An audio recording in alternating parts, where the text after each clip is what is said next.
Welcome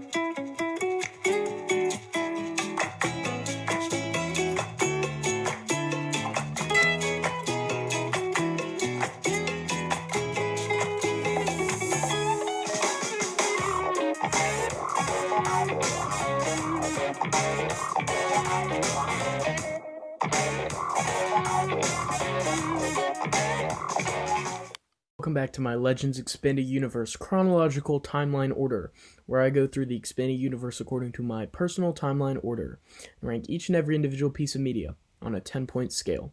And today I have the first RPG story. These RPG stories are going to be a little bit tricky to review because I'm trying to only keep the stuff that we know that happened in the EU, and RPG stories have alternate endings.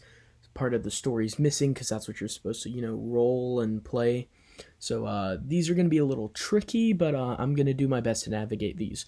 So this is an RPG story from the Tales of the Jedi Companion by Peter M. Schweigerhofer. I'll put up how his name's spelled.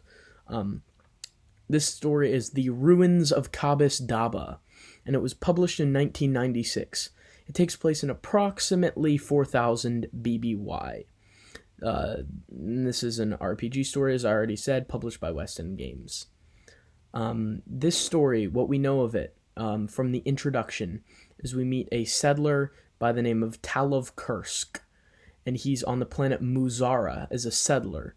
And Muzara has a savanna to it. It has plains all over the planet. We know all of this. And he and his family are trying to be farmers, but it's really hard because his machines keep breaking down, and their treads and the droids that they have for harvesting keep messing up. And he's like, "It's a hard life as a settler, a never-ending hardship."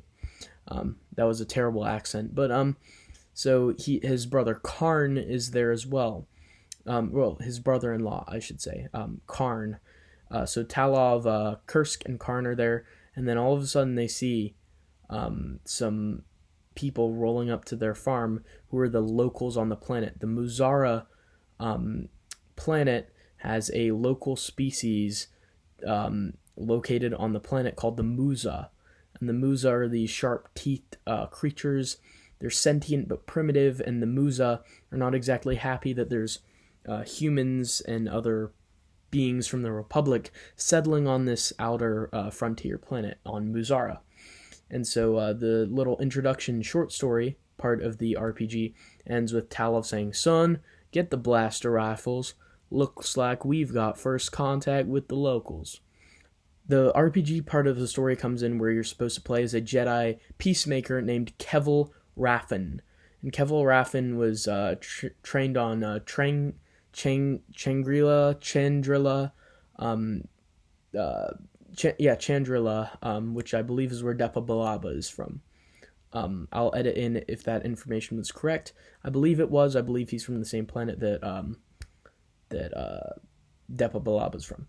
And so your character Kevel Raffin is sent by his Jedi Master Matian, once he is trained all the way, to go to Muzara and investigate to see what happened, because there's some lost settlers.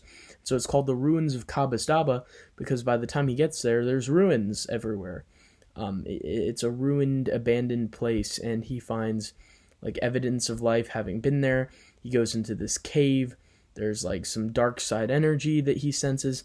And so the whole point of the RPG is that then you're supposed to roll to determine what happens to him. When you're playing this adventure out for yourself, he could get killed.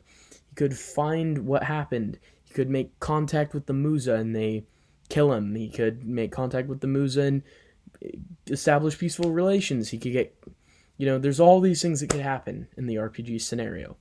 But what we do know is that there were some settlers there.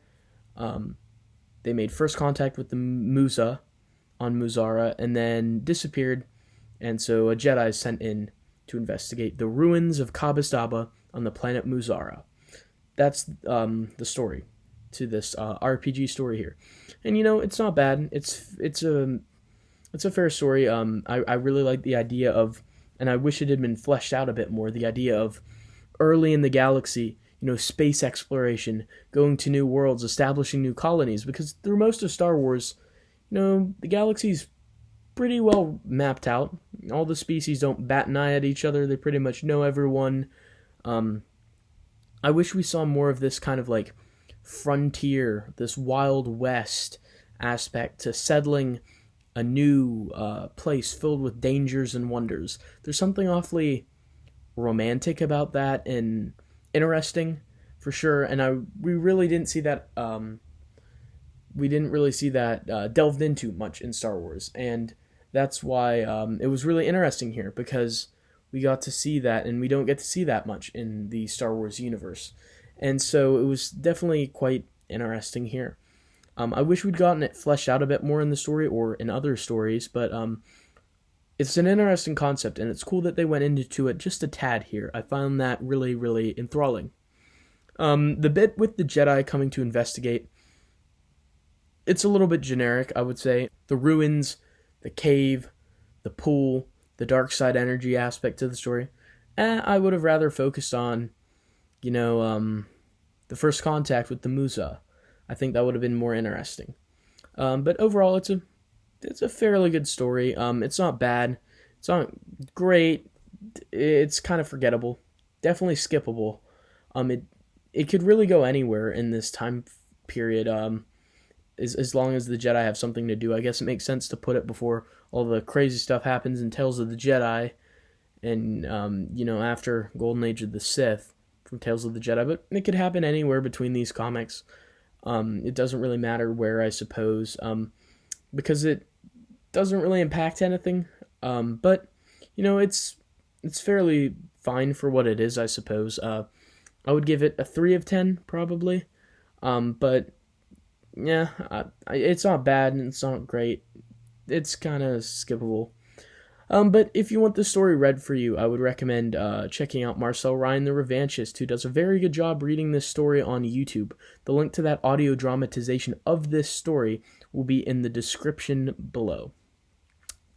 So then come back here and tell me, after listening to the story or tracking it down and reading the story yourself, tell me what you thought of The Ruins of Kabus-Dabeh.